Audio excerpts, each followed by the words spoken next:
Good evening, everybody. Welcome to another edition of Encrypted Connections. I am your host, Kyle.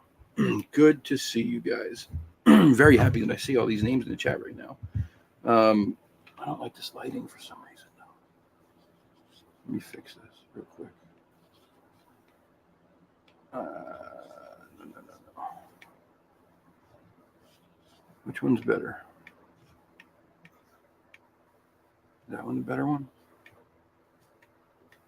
I like that one better, I guess. I'm just ugly. What are you going to do? Welcome. How is everybody doing tonight? Very, very happy to be here.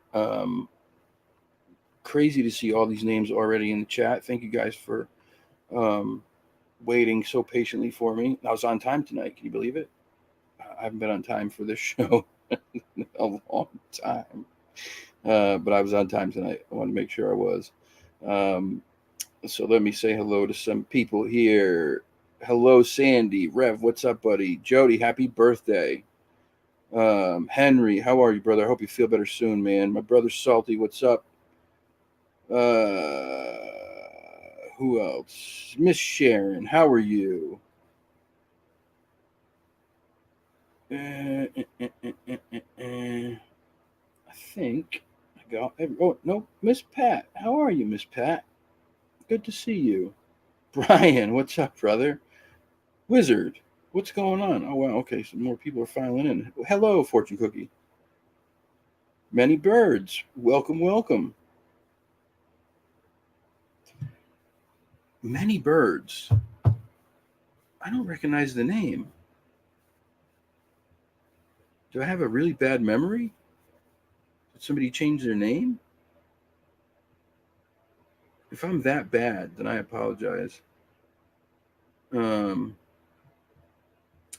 I when I decided to go on today, I completely forgot. Like, Mike was on, Hellbent's on at 8:30.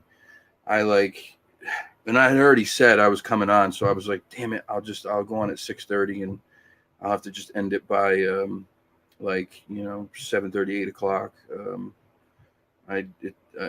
It's tough, man. It's just tough. It's like trying to plan things, and then it's like, oh crap, he's on, they're on, she's on. It's just tough. Although Mike has much more content than I do, so you can you'll have to catch up on his. You probably can't catch all his stuff anyway. Or are you talking about Mike Long Island? Or are you talking about Red Creek Sandy? Is he on tonight? I thought he was doing Sundays. I can't keep up. It's hard to keep up. It's very hard. Hey, Kay, how are you? How are you, Miss Kay? So anyway, I put the link in the chat. You have to scroll back a ways. If anybody wants to pop in, even if you just want to say hello, you want to hang out for 5 minutes, you want to hang out for a half hour, you want to hang out for the whole show, whatever you want to do, feel free. Click that link. It'll walk you through what you have to do, and then you can come on. We can, if it's something you want to do, and you're not comfortable showing your face, we can always blur, keep your face off the screen. I just figured I'd throw it up there in case anybody wanted to come on. Sorry, didn't mean to throw that up. Just trying to click on the new messages tab.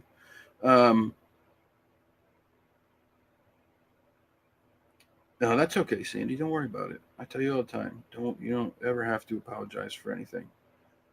No one has to explain anything. YouTube is YouTube. Life is life.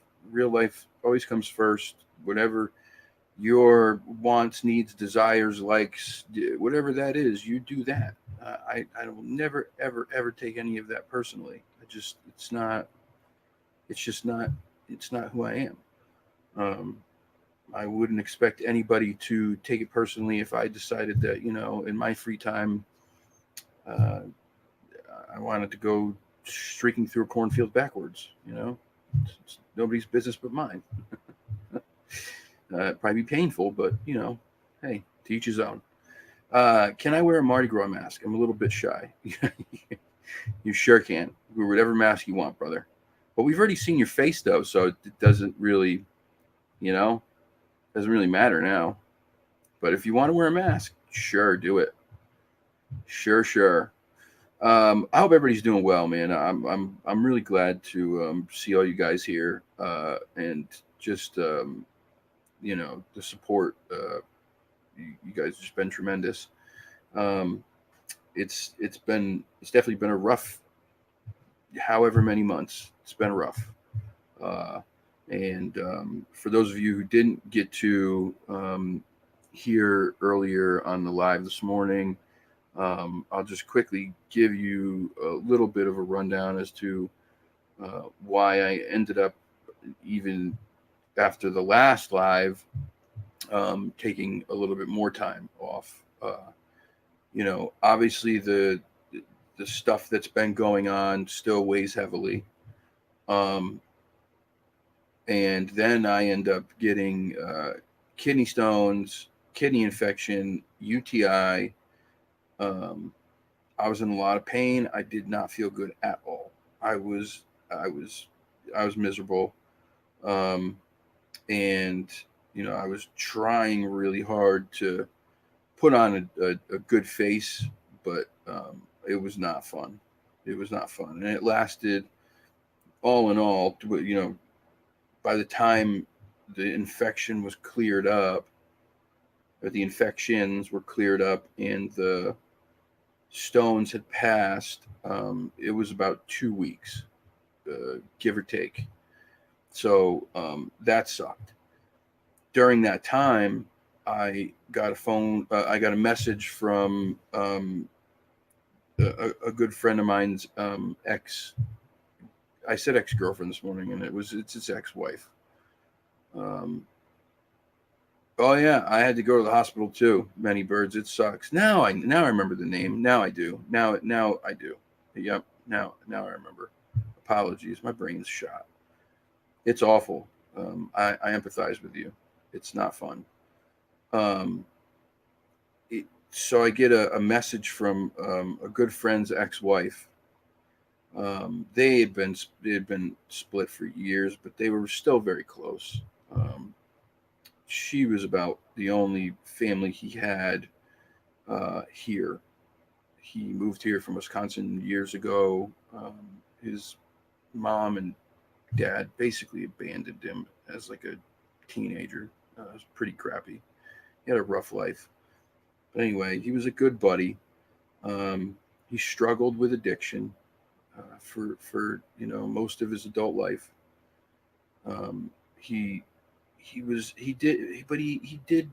did well. Like I would say he was sober more often than he wasn't. He would throw a few years together, and then he would relapse. He would throw a year or two together, then he would relapse. He would throw 3 years together, then he would relapse. He would throw 8 months together, then he would relapse. And that was kind of the process for him through his adult life. He was a little older than me. I think he was about 46, 47. But he was a good buddy. We've been pretty close friends for about 10 or 12 years. every and anything that I ever had done and fixed and maintained on my car over the last 10 or 12 years was done by him.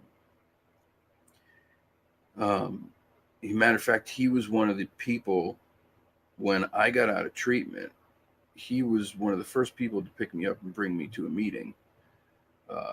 And even when he wasn't doing well, and I was, he never ever brought that into my life. He never put it in front of me. He never shoved it in my face. He kept it completely separate and supported, my recovery. And I tried to get him to, come back to the other side. He had been clean for about 2 years this time, and then they found him in his truck. He passed away. That was about a week and a half ago. He was dating some new girl, and she was bad news. She brought that stuff around him, and he tried really hard to stay away, but one of the things that he battled with was his self-worth. Having been abandoned by his family, he didn't value himself much, and so it was hard for him to be by himself. He always had to be in a relationship, and that kind of made him not pick the best ones sometimes. And this was another one of those cases where he just was trying to latch on to anything because he was alone, and it was not the best scenario. She, from what I know, she gave it to him, and then when he went unconscious, she left. There is a investigation that is going on. It's here's the thing. There's a Good Samaritan law in place for things like this. It's not just for if somebody's choking or if somebody's drowning and you give them CPR and you break a rib, you can't be sued. No, it's also for overdoses. Even if you're in the car with the person and you have the drugs, if you go to the hospital and you call for help, they will not charge you. They would, because the number one thing is saving a life. They won't press you. They won't charge you. The hospital will look the other way as long as you do the right thing.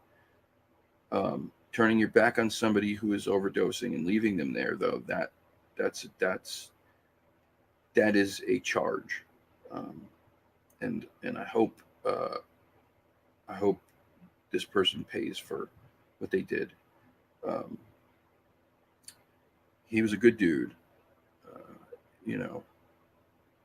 One thing I always tell people is don't ever judge anybody when they're in the midst of an addiction, because it's not who they are. For the most of the time, it's not who they are. The addiction just takes over, and it makes people do things that they would never normally do if they were themselves. And still, even I can say this, he never really did anything to harm anybody when he was in the midst of all of it. But yeah, it sucks. It sucks. But anyway, so I just wanted to give you guys just an update on what was going on and why I had taken some more time off. If anybody out there is listening and is struggling with any of this stuff, email me, message me. we can talk. I'm certainly not going to judge anybody. I'm not. I've been there, done that. Uh, I was the worst kind of addict there was, and I would never ever judge anybody else. So if anybody is out there and you're listening and you know somebody who's struggling, um, send them my way. I'll talk to them. I'll do the best I can to try to let them know that that there's another way. And I'm going to tell you this right now: the single hardest thing I ever did in my life was get clean. The single hardest. And I've done some crazy shit in my life. Crazy shit. I mean, I willingly stepped into a cage for years to let people pound on me. Um, None of it, nothing I ever did compared to how difficult it was to get clean and stay clean. Uh, and um, it's a lifelong process. It's literally a lifelong process. And the longer you get in between you and the thing, the addiction, the easier it gets. But it you still that voice still creeps up every once in a while, and especially in times like these, like when you're um, at at a low point and when things are going bad. That's when the monster sneaks in and starts whispering in your ear and says, "Yeah, you know what'll make you feel better? This will." Um, you there has to come a point where you reach a point where you just are tired. You're just so tired. They say, sick and tired of being sick and tired. You have to get to that point where you're just like, "F this. I can't do this anymore." Um, I, I, I, everything that I went through during that is still so clear in my mind. From, sleeping in my car, living in my car, um, on a 100-degree day or a 95-degree night with 90% humidity, and I'm in a little Chevy. The hell was that car? I forget what it was. It was little. It was small. I'm a big guy, and I had to sleep in that car. I couldn't turn it on and put the air on because, mind you, I couldn't spend any money on gas. I had to spend my money to get right. So I had to try to sleep in that thing in parking lots and shit. You never know who's coming, who's going, who's around you. Um, it, you know, same thing in the winter. 15 below. Um, can't turn the heat on. There were nights where I had to sleep in the back seat and just take whatever blankets and clothes I had and bundle up as much as I could. Um, I burned every bridge that I had, and yeah, it's it's a terrible, terrible thing. It's a terrible thing. I always said when I was a kid growing up, I would never be like my father, my biological father. He was an addict and alcoholic, um, and I became him. The one thing that I didn't want to be, I became. It wasn't necessarily a choice of mine. It happened because I was hurt and given painkillers from a doctor and not educated on what the hell the things will do to you. But nonetheless, I became that. And my father, I don't see him now. I know where he is. I've tried reconnecting with him, but he's almost a 70-year-old man who literally is um, drunk by 9 a.m. every day and um, doing whatever drugs he does. It's his house he has a house that could be beautiful, a very, very nice house, but it's absolutely disgusting. Um, it's sad, and I don't want to be that. I just don't want to be that. There's a lot of things that I'm not great at. A lot of things that I am, um, but I will not be him when I'm 60, 70 years old. I just won't do it.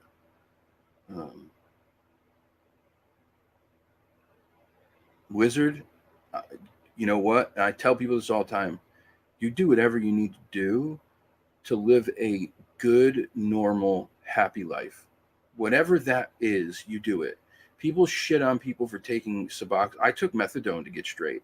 I'm not on it now, but I took it for years to just to help get past that initial time period where you're just overwhelmed with the the depression and anxiety, and that the addiction is just speaking to you every moment, telling you just go get high, just go get high, just go get high.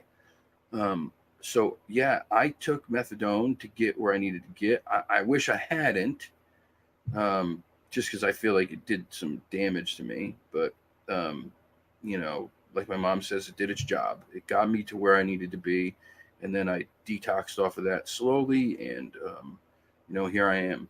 I don't. That's a thing. That's an issue that I have with like the AA and NA programs where they say things like, "Well, you're not sober if you take Suboxone or methadone." Well, bullshit, bullshit. You are.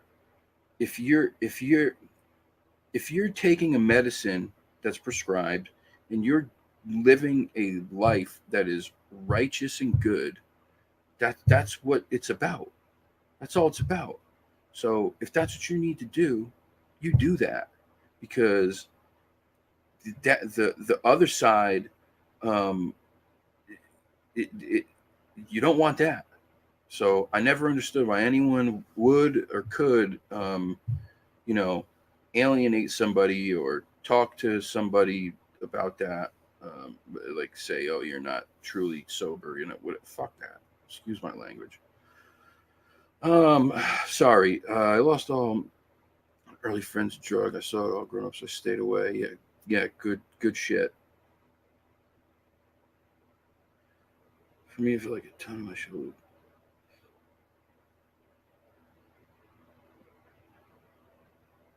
And okay, so here you go. Here's the perfect example. Henry taking painkillers because he's hurt. Again, nothing wrong with taking painkillers. There's nothing wrong with it. Just be aware of what you're doing when you get into it. I wasn't aware. I'd never taken one in my life.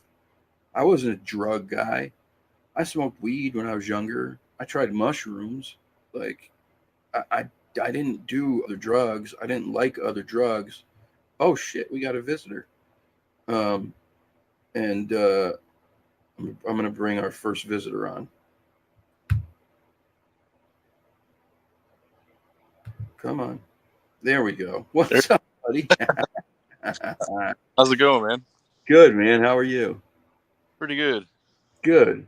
Not Um, not wanting to change the subject necessarily, but I don't know if you saw the chat.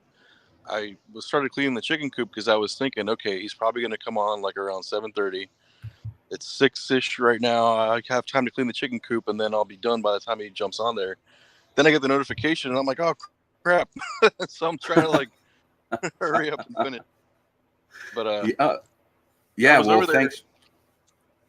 thanks for Uh, hopping on. yeah, no problem. So I don't know if you can see, I got my chicken coop back here, Yeah. and I was cleaning it, and I just happened to look over in the area where I had said before that I was having like activity, noises, things moving around, being stacked, and stuff like that. And you and I had talked Yep. privately about. I actually used to have my boat back here on the back side of the property, and when I had the boat parked back here, everything was like chill for a couple of months. And then I moved the boat up next to the house that way so I could work on it next to my garage. And ever since I moved it there, I've had all kinds of weird stuff happening. I get like motion detections on my security cameras and stuff saying like person detected. When you look at the video, there's nobody there at all. And I'd come out in the morning to let the chickens out, and I'd find my tools that I was using to work on the boat like scattered on the ground. Stuff that I was working on, like parts and things, would be like moved around, and it didn't make sense for it to be like the cats, because cats are mischievous, they'll knock stuff over. But Oh yeah. literally had like the starter for the engine picked up from where I had it and moved to a spot that didn't make any sense. And I'm like, okay, well, the cat's not going to do that. A No. deer isn't going to do that, you know? And then when you and I talked, it was like, okay, well, that area where the boat was parked at, that's where I had the tree knocks, I had the eye shines, various noises that I heard, and I had the metal wire like plant cages that the previous owners had made up that Mm. are stacked on the other side of the property. Um, had a couple of them just all of a sudden stacked by these two trees here, and I'll show you. I don't know, are they in frame?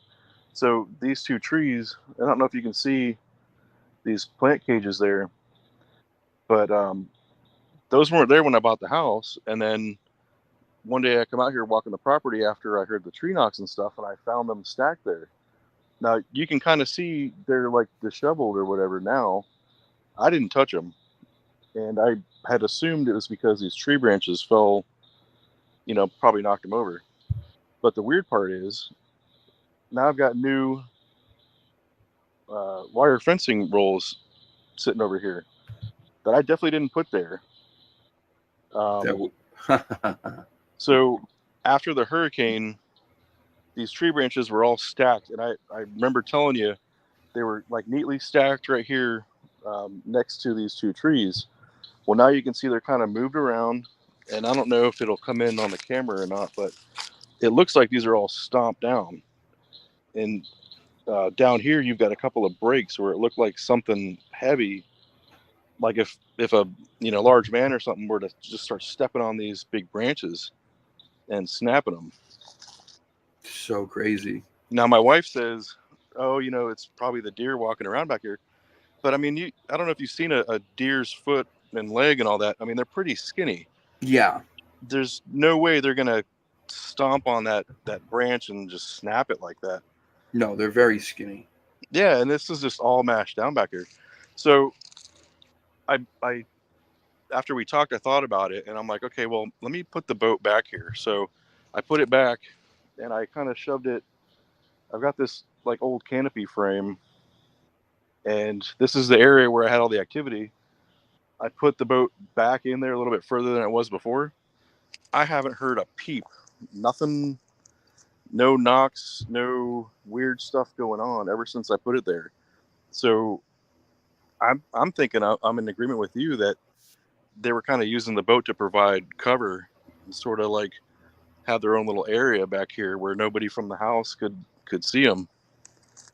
So Yeah, that we talked about this, and the first thing that popped in my mind was, I said to you, I go, was that boat anywhere that could offer them cover?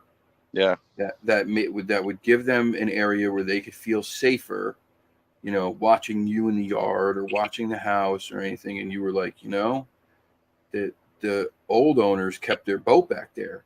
yeah, that canopy, that probably hard to see, but there's the frame back there, Yep. and yeah, they used to have their airboat. Let me take a walk back here. It might be. I don't think I can switch my camera to the rear for some reason. That's all right. Real quick, I want to say something. Just real quick, Wizard. All I can say is keep going, man. Just keep on pushing. You're doing the right thing. If you ever need to talk, if you ever need anything, just reach out, man. I'm, I may not be the brightest guy in the world, but I'll definitely give you an ear and try to help where I can. That goes for anybody out there. If anyone's struggling with anything like that, please just reach out. I'll be happy to listen and do whatever I can. I don't want to see anybody ever have to struggle with that shit if they don't have to. Welcome, Frankie. Thanks for being here, honey. Hi, Isla. Anyway, sorry. Val, hi. Go ahead, buddy. No problem. And I just wanted to say too, Kyle's a great guy to talk to, and it doesn't have to be necessarily, even if you are struggling, you don't necessarily have to talk about that. No, I mean, if you wanted to shoot talk the about shit. the weather or sneakers or football Whatever. or whatever, like Kyle's a good dude to have a conversation with. Well, thank you, brother. I appreciate it. Feel the same way about you. So this is like I don't know if it's coming in, but you got a big clearing back here under where this canopy used to be, and there's junk back here that the previous owners had left, and like I've come back here and I've found some of these things sort of rearranged in different areas. Um, like for example, this lawnmower that was actually more towards this way before. It doesn't make sense to me, and the only thing I can think of is there's a tarp on the ground, so obviously that tarp used to be over this frame. This probably obviously used to provide some shelter for the from the rain. They had their boat under it, had various things under it. If that lawnmower was sitting off to the side and something thought, well, hey, that shouldn't be out in the open where it's going to get rained on, it needs to go under here. You know what I mean? It's it's wild when you come out here and you see stuff like that. Like I know for a fact that was not there, and then for it to just show up under there. My wife doesn't come out here and mess with this stuff. Like the outside stuff is my deal. So Right. Yeah. It's it's crazy. It's a good segue to into what kind of some of the stuff that's been going on at the property up north here. I just gone back a few days ago. I forget what day it was. We had finally had a really cool day, and I said, you know what, I'm going to go up. He had been the old man had been saying, um, he was telling me about some stuff that had been happening, and you know, it was strange. Some of the stuff was strange, but a lot of it is very similar to what is going on with you. Um, and especially in the beginning when when all this stuff started up there, he would have stuff like that happen. He'd have his tools go missing. They'd be moved around. They'd be put in a different area. Um, he would have stuff on the deck that would be moved from one place to another. Excuse me. Um, and we couldn't. I couldn't really figure out why. But I think, like, especially in your situation where there's this big boat that offers them all this. I mean, that you got to think that's something big to hide behind, man. That'll offer you a whole lot of protection, especially at night, from anybody seeing you. Oh, for sure. I don't know what why the tools, but maybe, like we talked about, I this is where I say I think Christopher Noel is a genius. Um, he has a book that compares the behavior between Sasquatch and people on the autism scale. And I can tell you from working with people on the autism scale that their behaviors they share many with the Sasquatch. I mean, it's weird. It sounds weird and it sounds crazy, but many of the autistic people that I work with would sway. They would rock. They would sway. They would rock. It was a way that they calm themselves. They made them feel safer and calm. You hear people talk about Sasquatch swaying and rocking, swaying and rocking. A lot of autistic people like to tap and drum on things. What do we hear about Sasquatch? They do these tree knocks. Chris has one that he's been studying for years up there that he calls the drummer man, because he doesn't just tap. He drums like a rhythm. Wow. It's crazy. If you go watch his videos, it's nuts. I mean, it's like he calls him Music Man. That's what he calls him, Music Man, and he drums like a drummer. It's crazy. The other part of this is we see these crazy structures that are built, right? And of course, we can't say for sure that they're made by Sasquatch, but if the shoe fits, I don't know what human is out there putting thousands of sticks together in these beautiful, intricate ways that would take forever in the middle of the woods. I don't know who's out there doing that or who even has the ability to, but I do know that people on the autism scale have this innate ability to build things and make things that are so intricate and so detailed that me and you could never do, but they can. They see the world differently. Sasquatch potentially are doing the same thing with these stick structures. Then you have these things where they're taking your tools, they're moving them here, they're taking this old man's tools, they're putting them here, they're taking the flower pot, they're arranging it this way, they're moving this, they're moving that. Autistic people have to have things in just this right way. They love order, and things have to be just right. And you're seeing that over and over with these guys too. I mean, really, if you break it down fundamentally, they're rearranging things and making them, neater in the way that they may want to see them. It's I don't know for sure, but all I can say is that the comparisons really make me think like, wow, this is a crazy theory, but it could be true. Oh yeah, for sure. And I've noticed that from my dealings with this property, because the previous owner, and I've said it to my wife many times, why the heck did they put that there? Why would you plant a tree there? Why would you put this building here? Why is some other thing there? And as I'm trying to make it my own and make the property flow more, for what we think is right, every time I go to move something around, or if I leave something out, it's like it gets messed with or moved back and stuff like that. And like with the tools and with the putting the boat there, I kind of felt like, if there was somebody, I don't know, let's say like an angry mother-in-law that came over and, she's like, oh, what, look, you made a mess. Why do you got all this stuff sitting around here? Like, pick this crap up and put it away or whatever. That's kind of like what it felt like coming out there and seeing like all my stuff moved around, put in different places. It was almost like um, this thing trying to tell me like, hey, you're being messy, like clean this crap up. And I can understand, especially if this thing is used to things being in a certain place.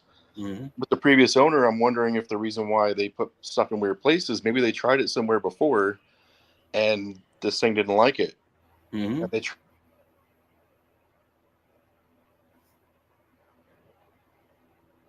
Uh-oh. Did we lose him?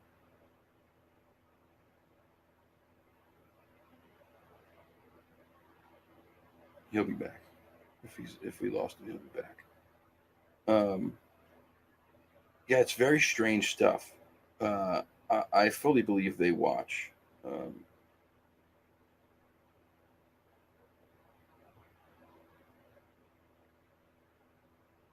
Sorry, I'm just going back through. Hey, Bernie, what's up, man? Good to see you, brother. Staying. I know many people.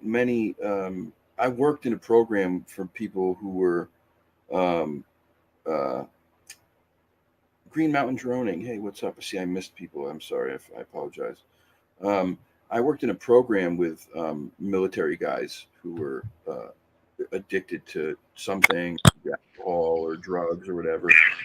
So many of them came back from Iraq and Afghanistan with horrific injuries. And not only that, but they just were, the PTSD was so bad. I mean, it just was so bad. These young kids just, no one's supposed to see that shit. And these guys are coming back all messed up. And I can't even say that I blame them for turning to drugs, because imagine seeing the horrors that they saw. I couldn't handle it. So I get it. Sorry. Go ahead, brother. Yeah, sorry, my wife tried to call me and it like screwed up the StreamYard.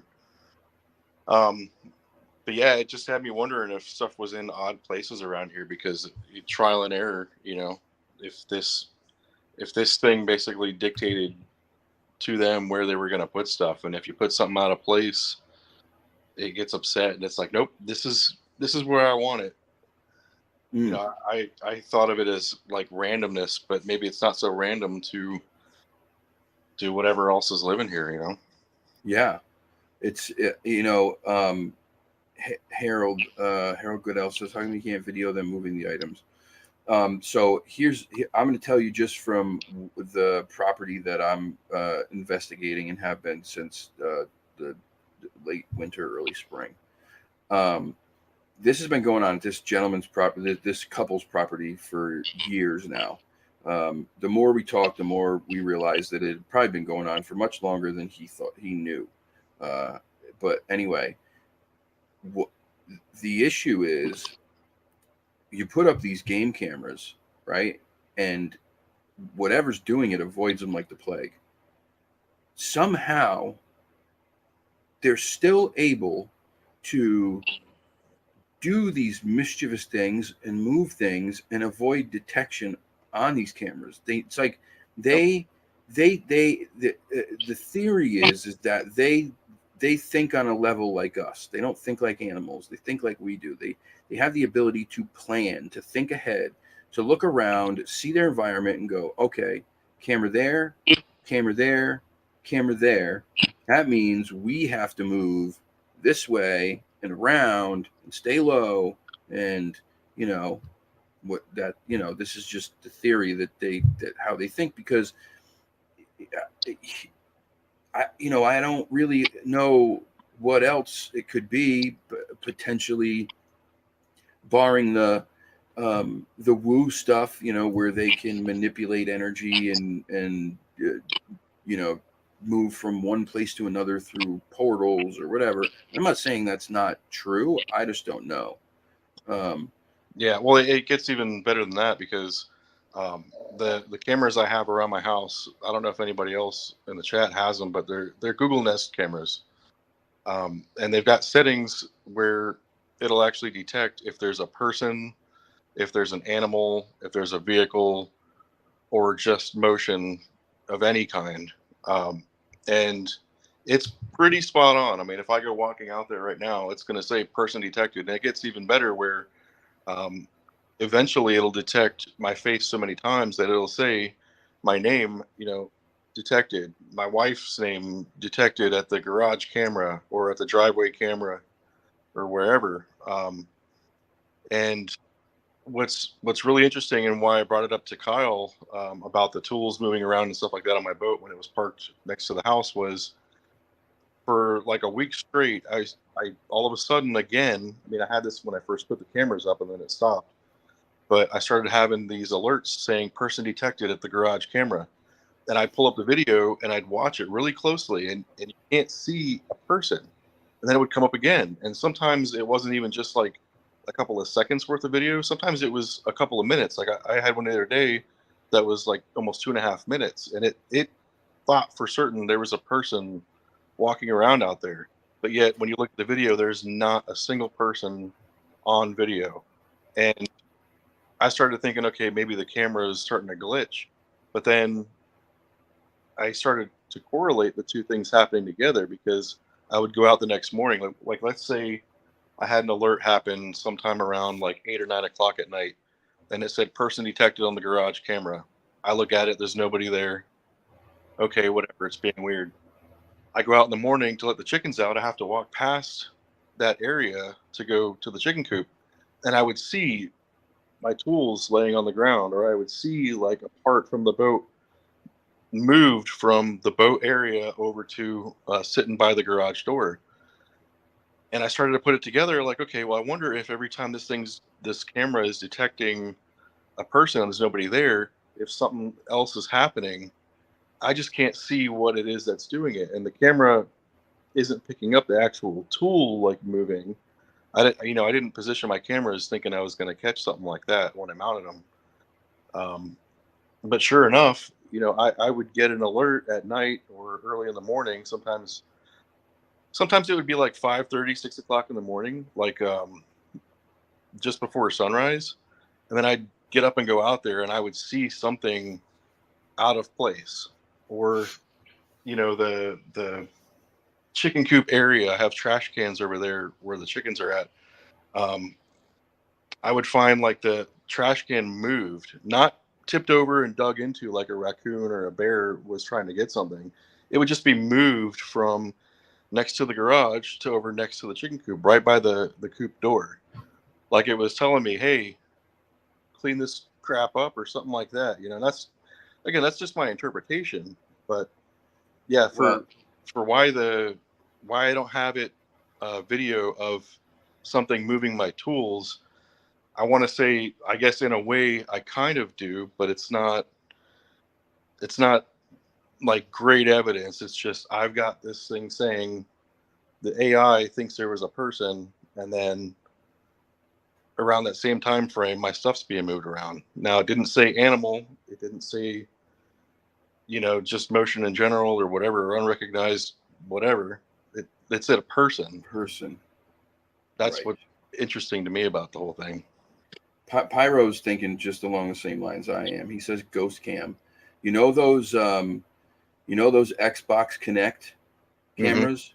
You know how they turn those into those ghost cameras where it'll pick up a figure that you and I can't see. Right. It shows the lines and all that. Like I'd be super curious. SLS. The SLS, yeah. I'd be super curious to see if you put one of those up alongside the Google Nest, if when the Google Nest said, again, person, if that camera picked up the shape of a person. I mean, that would be one hell of a study to do. But, it's crazy. Real quick, I'm going to say Bernie brought up a really awesome point, and this is something that I've heard many times too. Many eyewitnesses report a Down syndrome appearance to Sasquatch. Many diagnosed persons with Down syndrome are also diagnosed with ASD, autism. There is a 16 to 8, the number 16 to 18%, but may be underreported.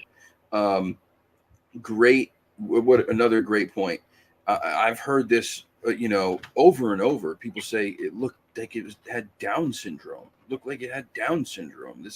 I literally have a book over here that I'm reading that like 2 nights ago I read a story, and that's how the person described it. It had a Down syndrome look to its face. Weird that they potentially share these crazy, not crazy, but these very, these very like specific traits, right? And then may have a Down syndrome look physically. It's crazy. It's just weird. There's a real quandary. Thank you for explaining the camera issues. Yeah, absolutely. For the most part, I think what happens is, like for me, if someone comes to me and says, I have Sasquatch on my property, they're giving me hell, how do I get rid of them? First thing I'm going to tell them is put as many cameras up in your yard as you can, have them all face each other so that there's not one line of sight that they can break, and you probably ain't going to have any problems with them anymore. I just don't think that they want to be seen. I think that it's in their nature to remain hidden. If it wasn't, it goes back to the whole thing. If that wasn't what they do, if it wasn't in their nature, then we would know a whole lot more about them. But I think it's just they've evolved to be the sneakiest, and they probably have a physical, natural camouflaging ability, coupled with the ability to think, for forward thinking and planning and all that. That's a dangerous combination. I can walk by a whole group of deer in the woods 30 or 40 yards away and not see them. I mean, that's deer. They're not the brightest things in the world, but if they're in the right place, and it's hard to see them. Let me ask you. Yeah, go ahead. Do you think the Sasquatch can see infrared? It's a great question. I don't know. Because I hear about the eye stuff all the time. Yeah, well, right? the game cameras use infrared light. Like the cameras I put around my house, when they switch to night vision, they're using infrared. So they can see infrared like we see a flashlight. Right. They would easily know, okay, I'm out of sight based on the light shining on them. If they can hide from that infrared light, they can hide from basically the view of the lens. Yeah. But I also do think somehow, and I don't have an explanation for it, but somehow I think they can walk right in front of something and not be seen. I mean, I think they can clearly be there sometimes, almost right in front of your face, and you, for whatever reason, can't see. It's but so like the simplest answer is, for me, it's like evolution for any animal. Evolution has done its part to make sure that they can survive where they live, to remain hidden from other predators and all that stuff. You look at snakes, right? So snakes have some of the greatest camouflage on the planet. And they Why people step on them and get bit all the goddamn time. Yeah, but they can see heat, like they can see heat. Like infrared. Yep, exactly.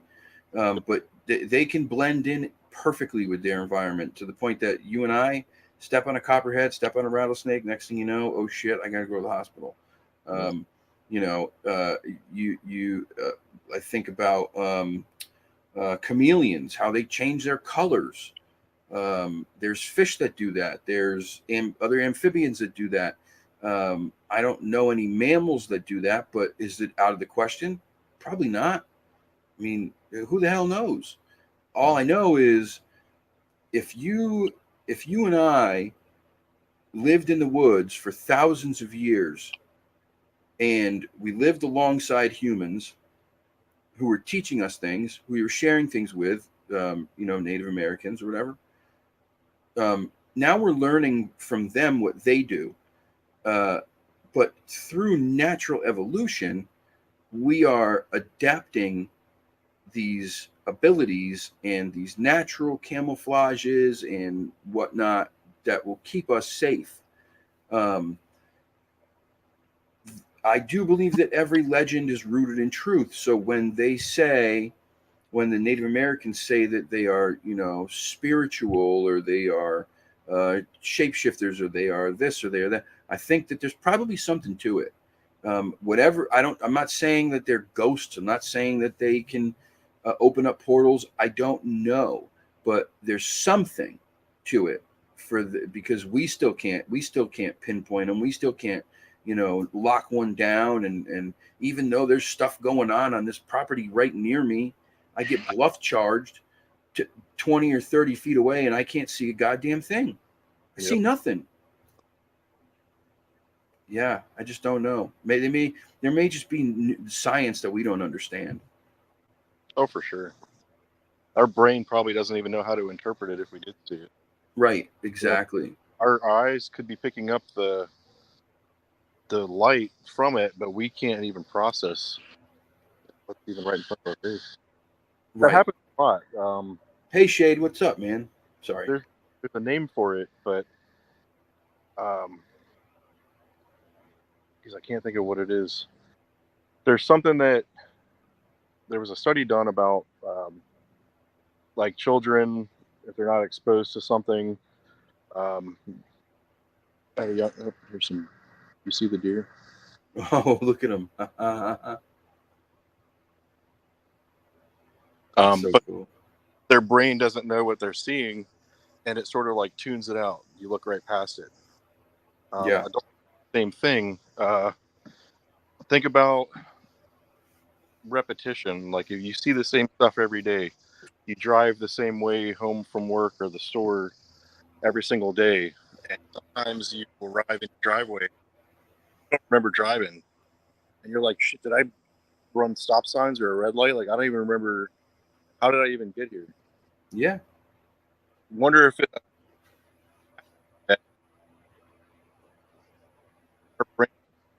You're breaking up, buddy. Oh, sorry. I can barely hear you. Go back inside. Last thing I heard was you wonder if. Yeah, so I wonder if it's a similar type of thing where our brain is just basically not acknowledging it and just writing it off as nothing or part of the surroundings, and we're not even processing it. Like it's there, and our eyes pick it up, but our brain is not feeling the thing that we acknowledge. Yeah, I mean, it's possible. Sometimes, I mean, like I said, I think they have the ability to either appear or not appear in certain ways. I don't know. It's just wild. I wish I had something more concrete to share. Like if I had a video of my hammer hovering in my driveway, just going like this, and that would be something more concrete for everybody to look at. But yeah, that's the conundrum here, right? This is the problem that we all deal with this stuff. How Harold says, how do they understand technology? Do they have any concept it's a camera or just the light output noise? I don't know. I don't know. That's the thing. And again, it's just a great question because, how would they know it's a camera and what it does? If they do, then we are talking about something even more intelligent than I think most of us believe them to be. If they look at a camera and they know what the hell it does and what it is, then this is like we're no match for them. None. We would be no match. Ron, I wanted to say, so I can tell you, I had a Chihuahua a couple of years ago, and I don't know why, but every time you try to take her picture, like she'd turn away and get super shy. She obviously had no understanding of what a camera was, but whatever. I don't know if it was the fact that you're holding this thing and she didn't like it, or if there was like some kind of sound emitted, or what the deal was. But I mean, you could be holding your phone, and then as soon as you switch it to camera, she'd go like this and turn around, and so there's something about it. That's interesting. I mean, maybe even a frequency, right? Because the cameras, you set them to frames per second when it's on video. Maybe a still camera, if it's got autofocus, it's emitting a light to try to autofocus. Maybe it's got something to do with that, but they may not recognize it as a camera per se, but they know, hey, these humans are walking around with this thing, and every time they're looking for us, it makes this noise or it emits this light. So it might be something that just kind of spooks them because of that. Yeah, it's true. That's interesting though, that your dog didn't like the camera. Oh yeah. I wish my wife was here. She could tell you. As soon as she tried to take a picture of her, she basically had to sneak up on her every time, because if you made it obvious, she'd be like, "Nope, you're not doing that." That's really interesting. And I mean, if a dog could figure it out, certainly something way more intelligent, like a Sasquatch or something like that, could easily. Right. Or maybe it's something as simple like you're talking. One of the things that we talk about is we have such a shitty um, sense of sight. We can only see in such a small spectrum. Mm-hmm.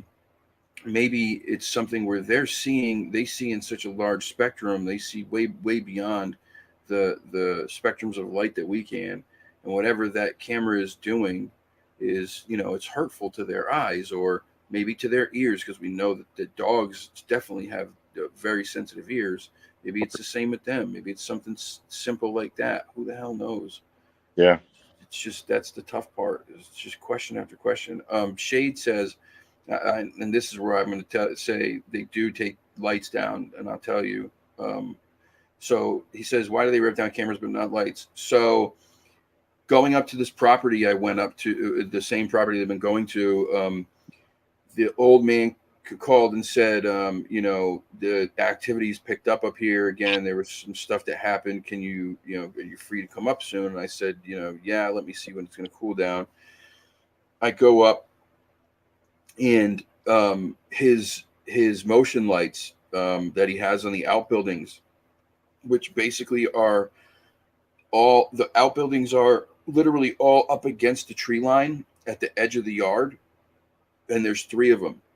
And there's one on this side of the yard, one in the back of the middle of the backyard, and then one on the left side of the yard, like all lined on, whatever. And they're big outbuildings. They're not these small sheds. They're not huge, but they're big. He fits a lot of stuff inside these things. He's got a couple riding mowers. He keeps a side by side in one of them. And anyway, all of the motion lights were unscrewed. Every single motion light was unscrewed. And on the lights, looked like, was some kind of greasy fingerprints. Every single one was mounted at 8 or 9 feet high, in between 8 and 9 feet high.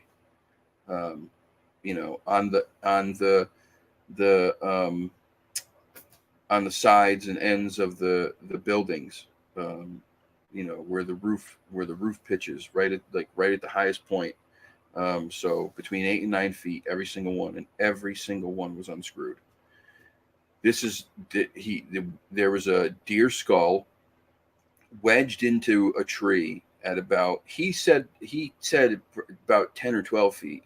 When I got there and saw it, it was probably closer to 14 feet. And it was wedged so hard that I couldn't pry it out with a crowbar. I could not pry it out with a crowbar. And the other part of this that was really crazy was there was no damage to the skull or the tree. So how do you wedge a deer skull into the V of a tree where the trunk meets the branch that's coming off without scraping, damaging, denting, or cracking that skull? I don't know how it's possible, but it was up there. We got another visitor. Let me bring. Hello, Hope. Hello. So real quick, you're talking about the motion lights. I wanted to show you what happened to this one. Oh boy. So I don't know if you can see it, but the motion sensor got smashed out and one of the bulbs got unscrewed and pulled out. Oh, wow. See? That's not the only one. So when I moved here, the bulbs were burnt out on these. So I put brand new bulbs and I got the motion lights working. And then within a week, oh, there's another deer. Oh, so cool.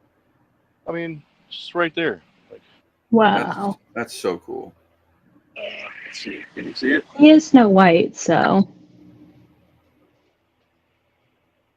Okay. so motion sensor is completely smashed out. See, this is what I mean. Like, they obviously, whatever's doing this knows how these things work. They know how they Yep. work. Yeah, They 'cause unscrewed they the work perfectly bulbs in fine. his house just enough that they wouldn't come on. I mean, that takes some friggin' smarts.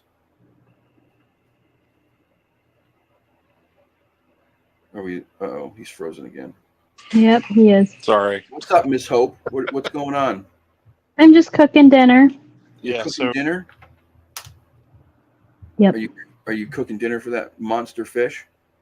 No, but he is a monster. I was gonna ask Hope if you feed the fish tacos, but No, I do feed peas occasionally, but He's a big fish. Kyle asked, "What do you feed a big fish?" And he said hamburger. I was like, "Fish tacos."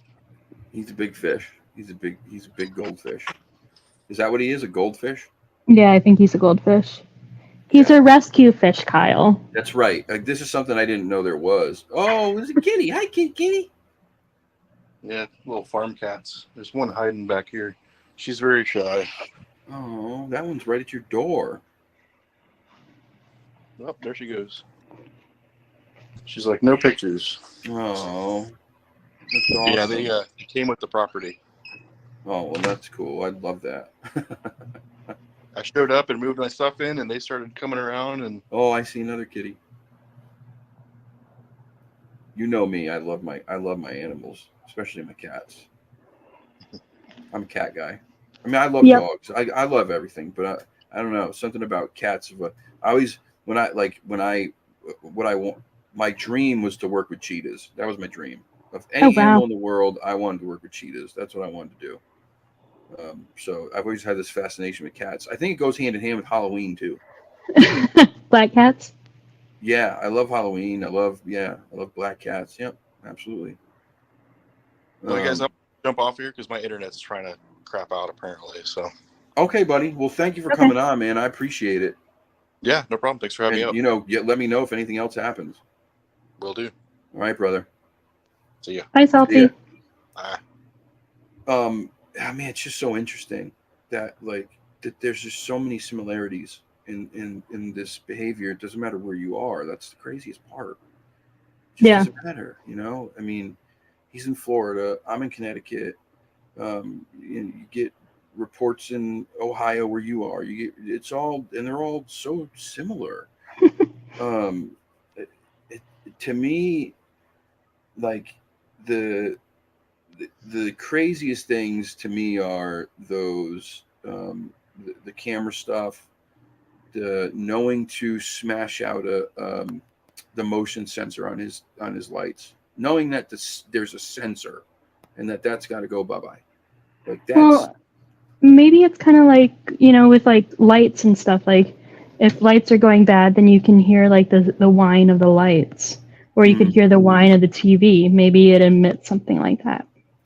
it very possible. Absolutely, yeah. I know there's I know photo cells in certain lights that when they come on, they do this. They make this very light whine, Uh-huh. very very quiet whine. But to something with incredible hearing, it would probably be annoying. Right. I I mean, occasionally I can hear the TV whine and the whine of lights, and it's super annoying. Yeah, right. Well, you probably have some super sensitive hearing then. I can hear a microwave from rooms away. Yeah, I have pretty good hearing. You may be part Sasquatch. Probably, except I don't have the height. I was just going to say. I was just going to say, minus the height part. For anybody that doesn't know, I'm 4'9". Yeah, so you would probably be more along the orang pendek. Because the orang pendek is in Asia, and it's only about 4 feet, 3 foot something. That'd be me. Yeah. So Harold says, to his knowledge, primates see about as good as humans. What's your thoughts? Are they a primate, early human, or something else? I think it's probably a combination of a few things, Harold. That's just my thoughts. I think it's probably a combination of primate, human, and I don't know what else. I really don't. There's just so, I can't say because, like you said, if you go off of just biological things, most primates see about as good as humans do, but the behaviors of these things tend to tell you that they have much better sight than us, just based off of how they behave and stuff. Just hard to say. It's impossible to say, but that's why we keep going back and trying to figure this stuff out, because each question just makes you go, damn it, I need to know. When you show up at a property and there's all these crazy things that are going on. Oh, hi, kitty. Yeah, I'm fighting a cat right now, so. that Pixel, right? Yeah. Pixel. I love it. With the site, isn't blue, there isn't, what did I hear about blue?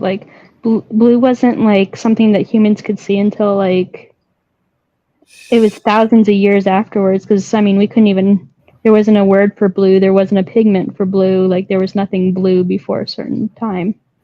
Yeah, I'm gonna look that up because yes, but I wanna see what the timeline was when that all occurred, because I just want to be on camera.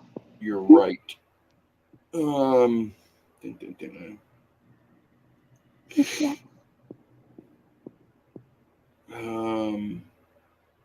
Humans couldn't see. And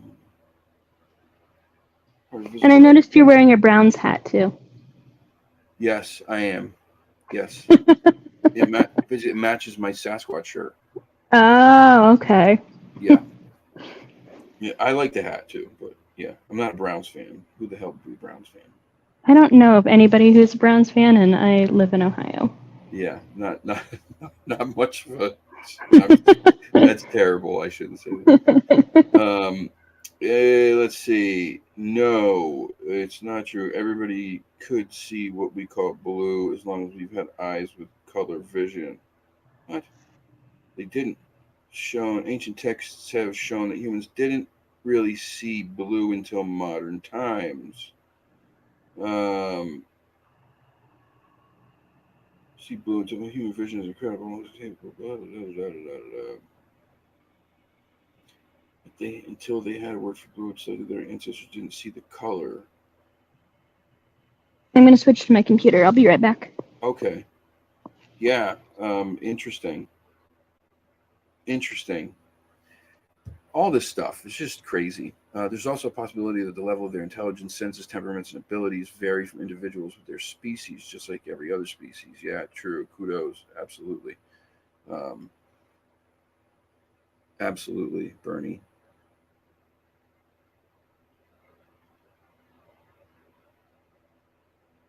I'm getting a fork. We're creating about. Yeah, game cameras are noisy for sure.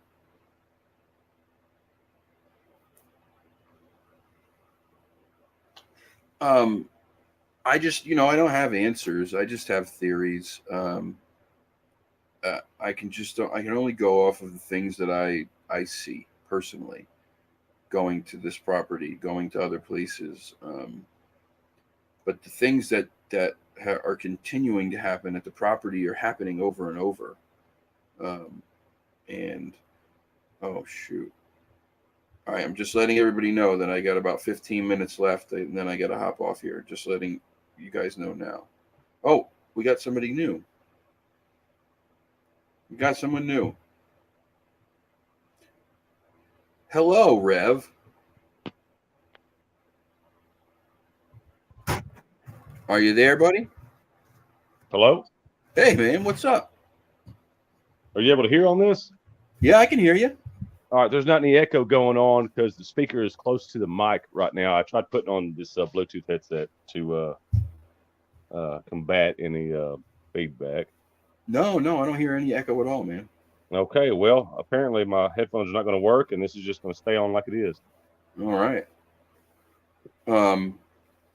Yeah, so I just think it's I can only go off of what I see like personally and the things that are happening there, and what I'm seeing is the same stuff happening over and over again, in different ways, but the same things nonetheless. Things being moved, adjusted, and put in places, and in just certain ways, and then that bluff charge that happened the time before this. That was something that I had not experienced ever in my life, and certainly hadn't experienced anything even close to that up there, and that really shook me. That really shook me hard. I was terrified, and I was fairly certain that I was dead. That's what went to my head. Like, I'm dead. I'm not getting out of here. There's no way. But I did, and one of the things that I was talking with Rev about this the other day. One of the things that I have to tell myself is, if they didn't want me there, if they wanted me dead, I'd be dead. There's no question about it. If they wanted me dead and gone, I would be dead and gone. The fact that there is some kind of warning sign, per se, a bluff charge, a growl, a grunt, or whatever, says that they do have the ability to think, and they must have some kind of emotion, right? Because a emotionless, sociopathic, bloodthirsty animal is just going to kill. It's not going to give you a chance, right? But that's not what's happening here. That's not what's happening. I think some of these things are juveniles. When people say there's activity around, and I think there's an elder hierarchy kind of a deal, and it's almost like I was thinking this earlier, and I'm not, this is all subject to change as long as everybody else's thoughts, but almost kind of like how the Amish people let their children go do the Rumshata thing or whatever that is. Oh yeah, Rumspringa. Yeah, Rumspringa something. If this is not some kind of what's the word? Way into not manhood, because obviously there's female and male Sasquatch, but maybe so, but like a tribalistic thing, because I kind of think of them as a tribe in a sense, and I think the old ones I'm sure probably stay somewhere else, and I'm not talking like I've seen these things or shake hands with them, but I just I've had a few hints that there is something around that, and just human testimony you can't deny after so long. Right. But I'm wondering if it's just these juveniles that are going out there and testing the waters or whatever, or it's like do the elders tell them, hey, go out there and mess around a little bit and see what you get off of it, whatever it is they get off of it. Like, would it be compared to a human and what we do? I don't know. Yeah, it's funny you say that, because I too believe that a lot of the activity comes from young ones. It just makes sense by just based on the behaviors that are there. It's like it's playful, most of it. It's mischievous. Right. Then and there was a major difference between the interactions that we were getting in the woods for the time leading up to the bluff charge, and then the stuff that happened during that day that the bluff charge happened. It was completely different. It felt different. It smelled different. That's not even a joke. Everything about it was different. I never felt threatened. I never was really scared. I was always a little bit like on edge, unnerving, because you don't know before. Right. I was never like shook.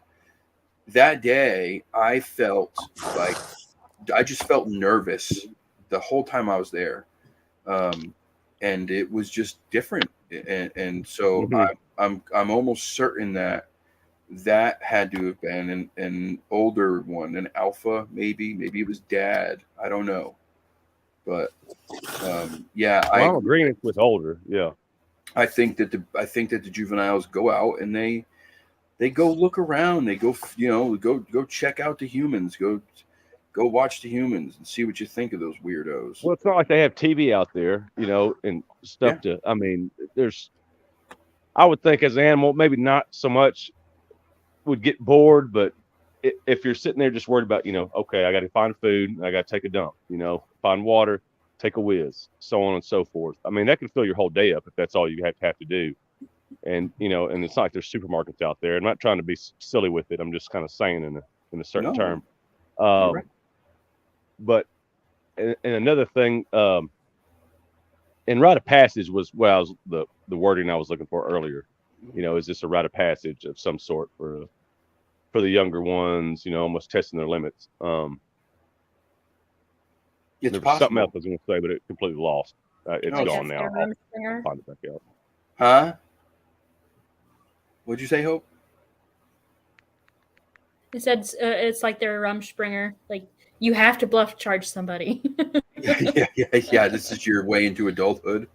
I mean, possibly even get that vibe off the human, just where they know where that buffer is. Whether that's in some kind of inner workings of this realm or whatever dimension, whatever, we're going to call it whatever we call it, but it's obviously something, Yeah. Is there like a little buffer area in there that they have to figure out, or do they all figure that out? And like I said, I'm not sold on the juvenile thing and then doing this, or I'm not sold on it's the juveniles that coming around pitter pattern. It is interesting though, and any way we can kind of formulate, not necessarily channel into to a theory, but formulate a theory, I think is awesome. But y'all go ahead. I'll try to digress a little bit until I come back. No, you're good, man. You're good. I totally agree. The other thing about the juvenile theory is that so much of the physical evidence that people find after these things happen or around the areas that these things happen point to a usually smaller sized creature, a footprint that's 12 inches, 10 inches, 13 inches. Those are small to average size when you're talking about Sasquatch. And so there you go. You have physical proof also that lends credibility to the fact that it might be, juveniles, young ones. Then you have eyewitness reports where there's activity happening and they see what they describe as a young one. It's thinner. It's not very big. It's, more lanky and between 6 and 7 feet tall as opposed to between, 8 and 10. And more obviously much more heavily muscled and thicker, and so it all makes sense. What do kids do? What do we do as kids and teenagers? We go out and we're trying to figure out the world, and we're trying to have fun while we're doing it, and we do stupid shit. We're not the smartest. At least I wasn't. I did stupid shit. I'm there with you. I'm surprised I'm here. Yeah, I did dumb shit all the time. And it was a way to learn. I learned through my mistakes. Right. I like to mess around. I like to make people laugh. I wanted to push the limits. And why wouldn't it be the same with them? You ever watch chimpanzees play? Same It's thing. mischievous. Yeah. It's mischievous stuff, dude. The little ones will go and smack a big one and then take off. I mean, it's like, Well, that's a sign of something. If it does steer that way with them and their youth and us and our nature as well, that I think kind of steers it into a little bit, narrower path, narrower. But that is interesting. Yeah, real quick. And it makes the most sense. I mean, we're going to correlate what we know to them or what we can assimilate or whatever. Our nature to them, we're going to compare and contrast our nature to them naturally. There's no way around it. Right. And even if that's even it, I mean, which I'm to, believe, like I said, subject to change kind of on now, is that they have to. And then that also brings up a question to myself sometimes, is that, okay, well, are these soul bearing manifestations of creature or whatever, does that have anything to do with it? But there again, this subject gets into a whole big can of worms, not necessarily, but it really can when you think about it. Oh, of course. Real quick, Felicia, everybody's talking about possums in the chat. Felicia says possums are mean, especially if they have young ones. I am going to politely disagree. I'm going to tell you something about possums. This is true. Possums are the biggest fakers in the world. They really are. A possum will almost never bite. They're not aggressive. I have literally picked up probably 4 or 5 full-grown possums over the last 4 or 5 years off my porch, because they get on the porch, then they get scared and they back themselves into a corner and they won't leave, and then they're like stuck, and I want them to go back to where they live, so I have to get them, and they open their mouth and they hiss and they show their teeth and they're scary and ugly, but never once has one ever tried to bite. Not once. Even the one that had babies. They just are not. They're called, playing possum. They play dead because they're scaredy cats. That's just, they're not aggressive. They really aren't, and they're great to have around. Really, really, really good. They cannot catch rabies. That's a big myth. Their body temperature will not support the rabies virus. Also, they will eat thousands and thousands of ticks. So they're wonderful. They are wonderful to have around your house. Bugs and ticks, them things are vacuuming them suckers up like nothing. So yeah, they are not. They're definitely not. They're not. They act tough, and they're such big babies. They're so scared to death. They're not going to bite. I promise you. Maybe. I don't want to say not never, but 1 out of every 20 maybe. They're amazing to have around. Amazing. But sorry, I had to say that because I It's do true, love not my in your house though. huh. What's that? Somebody had it in there. Somebody had them in their house. Oh yeah, I saw that. That's all right. Keep them in your house. Yeah, yeah. I had one on my porch. I have them on my porch. That one day I went outside. I had the cat houses out there for Princess or whatever. It was the winter. It was cold, and I go out and I'm like, it was the dark on the porch. And I didn't have the light on, and I didn't want to wake her up. And I'm looking and I'm going, oh, she moved into the other house because she was in one house, and oh, she moved in the other house. So I'm going over and I'm checking on her, and I'm looking. And I get, holy shit, that's not Princess. There's a possum in there.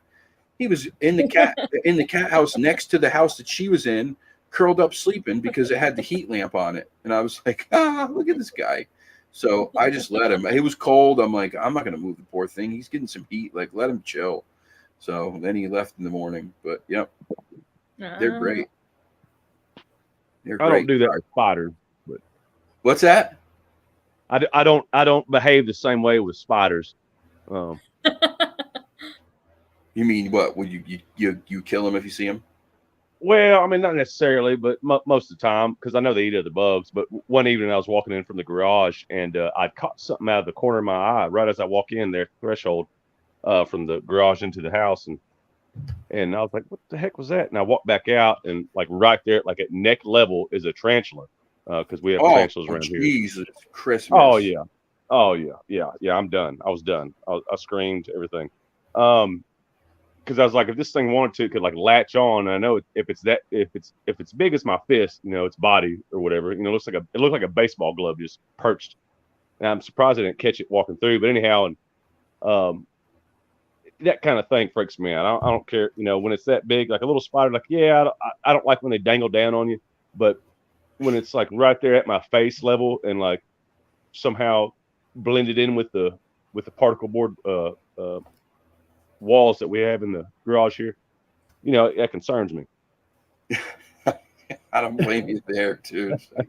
I don't personally have anything against spiders. They don't scare me personally, but I totally understand why people have a fear of them. I mean, they are kind of creepy. And the other thing about spiders, like, we have the brown recluse here. I've seen the damage those things do to people. They will mess you up.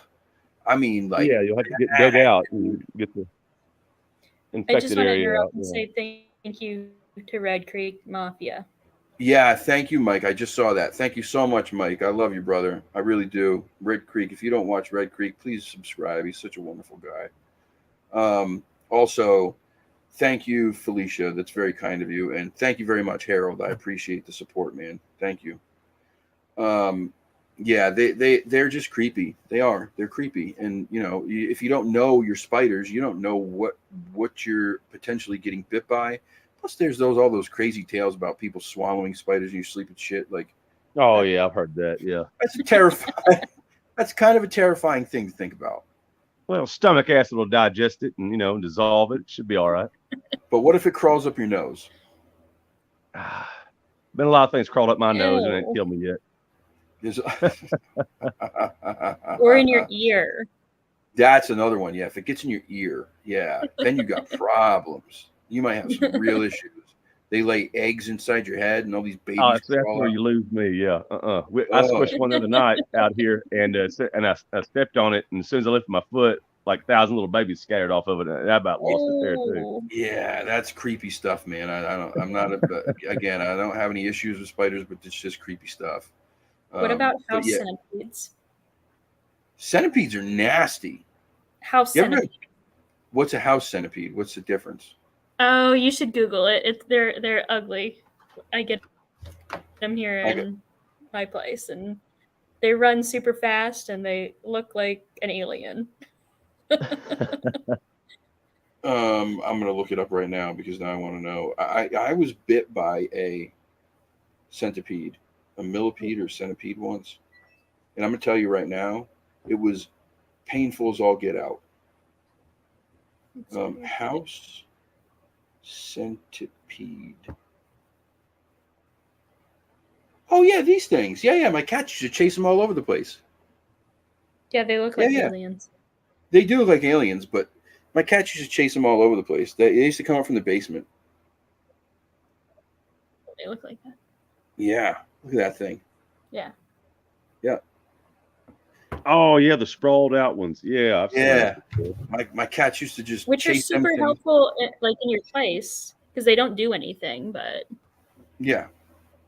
They Yeah. but yeah, they were toys for my cats. They would torture them. The best was watching the cats try to kill the stink bugs though. oh Because- no, They'd go to get the stink bug, they'd play with it for a little while, and then when they would go to eat it, the stink bug would spray that stuff in their mouth, and the cats would run away going, pawing at their tongues. And I'd be like, you've done this 30 times. Like, when are you going to figure this out? Kyle, can you do that again for us? Maybe another day. Oh, okay. Maybe another day. I really got to hop off here actually in the next minute or two. I don't mean to rush anybody off, but I do. Let me just real quick. Mike, my brother has Lyme disease. He's had it for years. Under control, but definitely mess with it. Oh, Lyme disease is terrible, terrible, terrible. Especially if you don't catch it, man. I've seen it do some bad stuff to people, like lifelong, just ruin people. It's terrible. When you were bitten by the centipede, did you gain any special powers? Yes, when people aren't looking, I sprout 60 legs and crawl extremely fast across basement floors. Yeah. Those are my special powers. Sounds terrifying. It is terrifying. It is terrifying. A fat guy with 60 legs that crawls across your basement floor. It's a scary thought. Scary thought. Let it Skinwalker well, listen. Ranch. What, Skinwalker Ranch? Is that what you said? Yeah.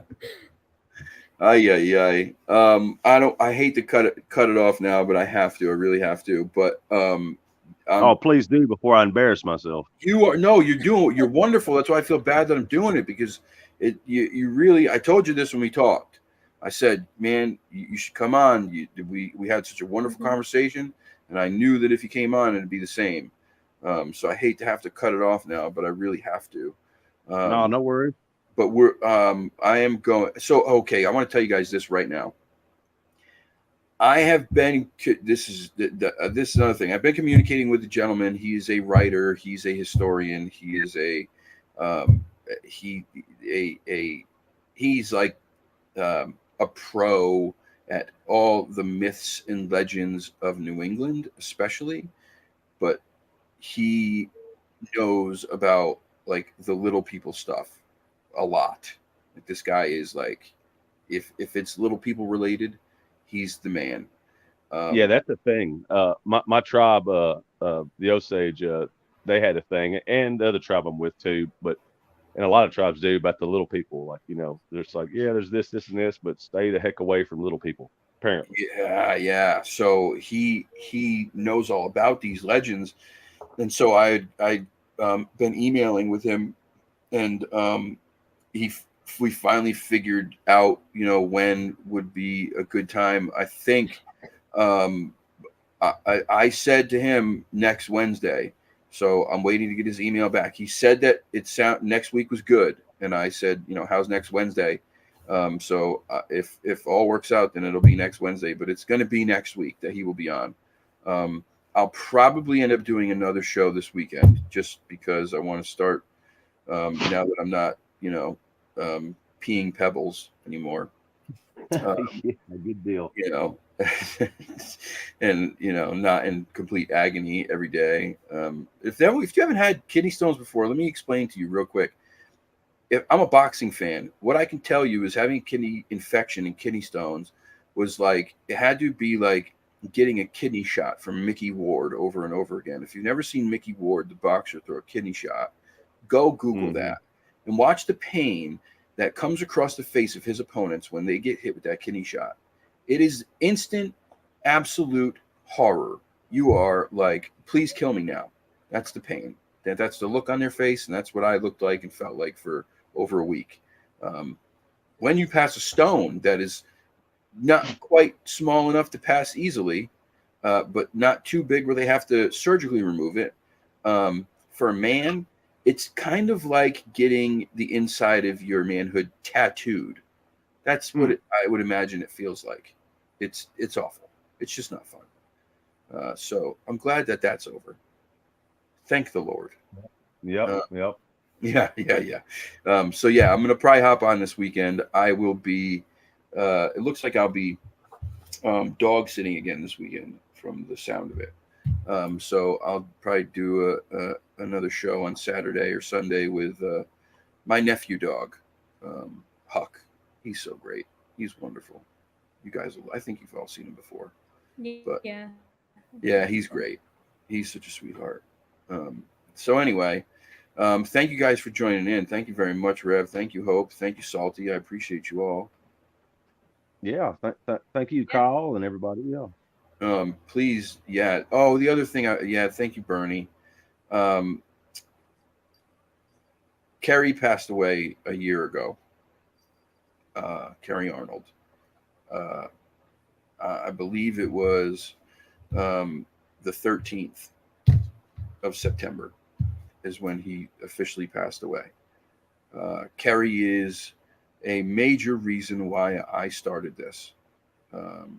Carrie gave me all the encouragement in the world and really steered me in the right direction and pushed me to do it when I was dragging my feet, when I said I was going to start it, and then I just never did. If not for him, I probably would not have done this. He was a very, very special guy. I mean, they just don't make a lot of people like that. A year later, and it still sucks. And so, Bernie, thank you for bringing that up. If it's just, I owe a lot to him, and I think it's a good time to try to remember him and his family, and it's a really, really tough thing. But he was a very special guy, and he did a lot for this community. So I'll always have a lot of gratitude for that man. I admired the hell out of him. Anyway, so yeah, this weekend I'll be back. I'll do something at some point, Saturday or Sunday. So just keep an eye out. I'll probably put up a little live to let you guys know that I'm going to do a full show again. Thank you for tuning in. Thank you for joining in. I appreciate you all. Until next time, have a great night. Peace and chicken grease. I'm out of here. Bye-bye.